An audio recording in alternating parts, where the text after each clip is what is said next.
அங்க இதனால பாதிக்கப்பட்டவங்க 1-2 பேர் இல்ல, 20,000க்கும் மேற்பட்ட ஆசிரியர்கள்.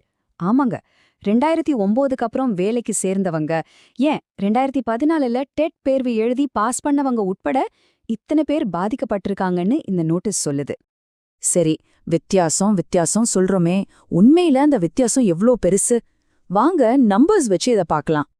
இங்க பாருங்க, ரொம்ப தெளிவா புரியும். ஜூன் 2009க்கு முன்னாடி வேலைக்கு சேர்ந்தவங்களோட பேசிக் பே, அதாவது அடிப்படை சம்பளம் 8,370 ரூபாய். ஆனா அதுக்கப்புறம் அதே வேலைக்கு சேர்ந்தவங்களுக்கு வெறும் 5,200 ரூபாய் தான். கிரேடு பே 2 பேருக்குமே ஒண்ணுதான். ஆனா இந்த பேசிக் பேல தான் பெரிய இடியே விழுந்திருக்கு. அப்போ கணக்கு போட்டு பாருங்க, அவங்க வேலையில சேர்ந்த முதல் மாசத்துல இருந்தே மாசம் 3,170 ரூபாய் குறைவா சம்பளம் வாங்குறாங்க.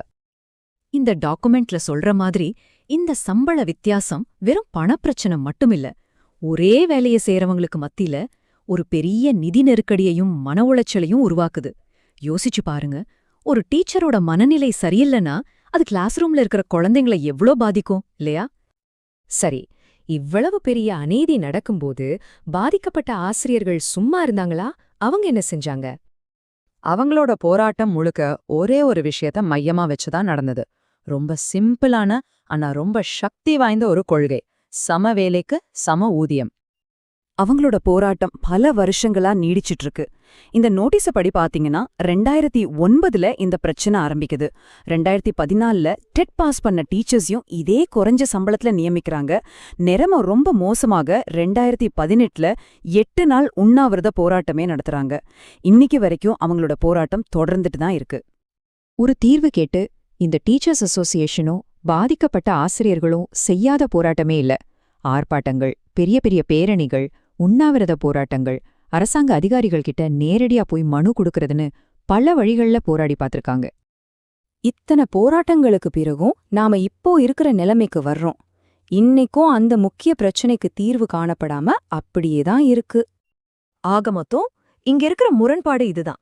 செய்யற வேலை ஒண்ணு, படிச்ச படிப்பு ஒண்ணு, ஆனா சம்பளம் மட்டும் வேற வேற. இதனால அவங்களோட மன உறுதியும் பாதிக்கப்படுது, ஒரு அநீதி இழைக்கப்படுறதா அவங்க உணர்றாங்க. 3,000 ரூபாய்க்கு மேல சம்பள வித்தியாசம்னா சும்மாவா? கடைசியா பாத்தீங்கன்னா இந்த நோட்டீஸ் வெறும் பிரச்சனையை சொல்ற ஒரு டாக்குமெண்ட் மட்டும் இல்ல, இது ஒரு வரலாற்று பிழை.